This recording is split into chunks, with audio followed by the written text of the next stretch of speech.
সকাল সকাল সবুজ দেখিয়ে দিনটা শুরু করছি। সবুজ দেখলে কিন্তু চোখ নাকি ঠান্ডা থাকে। তো যাই হোক, আর ঢেঁকির শাক রান্না করে ফেললাম, আর এদিকে করলাম এগ বিরিয়ানি ছেলের টিফিনের জন্য। ছেলে সকালে 7:30 নাগাদ বেরোয়, 4:30 নাগাদ বাড়িতে আসে। তো যথারীতি ওর একটু ভারী টিফিনটার ব্যবস্থা করতে হয় রোজই।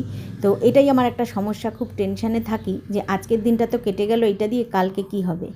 তো যাই হোক, চিন্তা ভাবনা নিয়েই তো সংসারে চলতেই থাকবে। এলাম জানলার এদিকটায়, দেখো কি বিভৎস রোদ উঠেছে, প্রখর রোদ। গাছগুলো যেন বলছে আমি জল খাবো, আমি জল খাবো। ওদেরকে দেখে কিন্তু আমার এরকমই মনে হচ্ছে। জানলা দিয়ে বেশ খানিকক্ষণ ধরে দাঁড়িয়ে রয়েছি, তাকিয়ে রয়েছি। আর এই দেখো চেয়ারে নিচের ঘরের এরা কিন্তু আম শুকোতে দিয়েছে, মনে হয় আচার করবে। আমারও একটু করতে হবে জানো তো।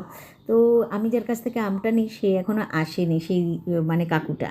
তো যাই হোক, জানলা দিয়ে তাকিয়েই আছি। ভীষণ রোদ জানো তো, ভালো লাগছে না। আমরা তো ছাওয়াতে রয়েছি, কিন্তু দেখো গাছগুলো যেন কিছু কিছু বলছে, কি যেন বলছে, কিন্তু কি করবো, ওদের সমস্যা কি আমি সমাধান করতে পারবো? তো চলো আর সামনের দিকটা দেখাই, ব্যালকনির দিকটা। চলো ব্যালকনিতে দেখো, এই দিকেও দেখো কি বিভৎস যে রোদ উঠেছে। আর টিনটা তো মানে খাখা করছে জানো তো। আর আকাশটা, আর যাই বলো তাই বলো, রোদ হোক আর যাই হোক, পরিবেশটা কিন্তু দারুণ লাগছে। আকাশটা দেখতে বড় সুন্দর লাগছে। মাঝে মাঝে না এক একটা পাখি উড়ে যাচ্ছে, কিন্তু সেটা আমি ফোনে ক্যাপচার করতে পারছি না, একদম হুশ করে উড়ে যাচ্ছে। আর এই দেখো, এই গাছগুলোকে একটু ছাওয়াতে রাখা হয়েছে, না হলে মরে যাবে। গাড়ি ঘোড়া যাচ্ছে, শুনতে পারবে নাকি, শোনো ওদের আওয়াজটা, শুনে নাও। ওই যে ডাকছে, দেখতে পাচ্ছ ডাকছে যে, কিচকিচিনি। গরমে রোদ্রের তো এই যে, আমি একটু চুপ করে যাই, শোনো। তারা এখন বাসার মধ্যে ঢুকে আছে, এখন একটু ছাওয়াতে খুঁজবে। তো যাই হোক চলো, চলে আসলাম আমাদের ব্রেকফাস্টটা নিয়ে। সবার তো খাওয়া দাওয়া হয়ে গেছে, এখন আমি আর মা বসেছি। নিয়েছি 2টো রুটি, 2টো বেগুন ভাজার টুকরো আর কি, বেগুন ভাজা। আর একটা রুটি না খাবো না জানো তো, আর 2 টুকরো শসা নিয়েছি, আর একটা কাঁচা লঙ্কা দিয়ে বেগুন ভাজা রুটি দিয়ে কামড়ে কামড়ে খেতে কে পছন্দ করো অবশ্যই জানিও। এটা কিন্তু খুব একটা ভালো সুস্বাদু, মানে খুব ভালো লাগে।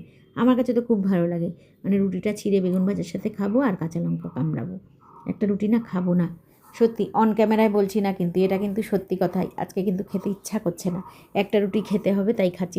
প্রথমে ভেবেছিলাম চিড়া দই খাবো, কিন্তু চিড়া দইয়ে চিড়েটা সবাইকে দিলাম, তো চিড়েটা হচ্ছে না, আর আবার আনাতে হবে, শেষ হয়ে গেছে। আর এই দেখো, মা ফুল তুলতে গেছিলো, তো মা একটা জুঁই ফুল নিয়ে আসলো। ঠিক আছে, মারও খাবারটা রেডি, ওইখানে মা এখন খেতে বসবে।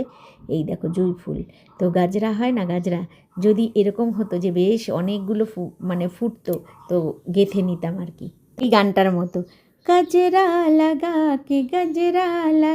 কে बिजुरी गिरा के जइयो ना, नैन मिला के चैन चुरा के निंदिया उड़ा के जइयो ना, गजरा गजरा। দাঁড়াও, গান করলে আর হবে না, খাবারটা খেয়ে নিই। দেখো একটাই রুটি কিন্তু নিয়েছি, চলো খেয়ে নিই। দারুণ লাগছে কিন্তু খেতে জানো তো, বেগুন ভাজা দিয়ে রুটি, আর সাথে হচ্ছে কাঁচা লঙ্কা। আর দাঁড়াও, আগে চাটা খেয়ে নিই, একটুখানি চা খেয়ে নিই। চাটা হচ্ছে আজকে করেছি মশলাদার চায়ে। যাই বলো তাই বলো, চাটা কিন্তু দুর্দান্ত হয়েছে। আমার মনে হয় কি, আমি মনে হয় চা প্রেমিক আস্তে আস্তে হয়ে উঠছি। টাটা বন্ধুরা, টাটা।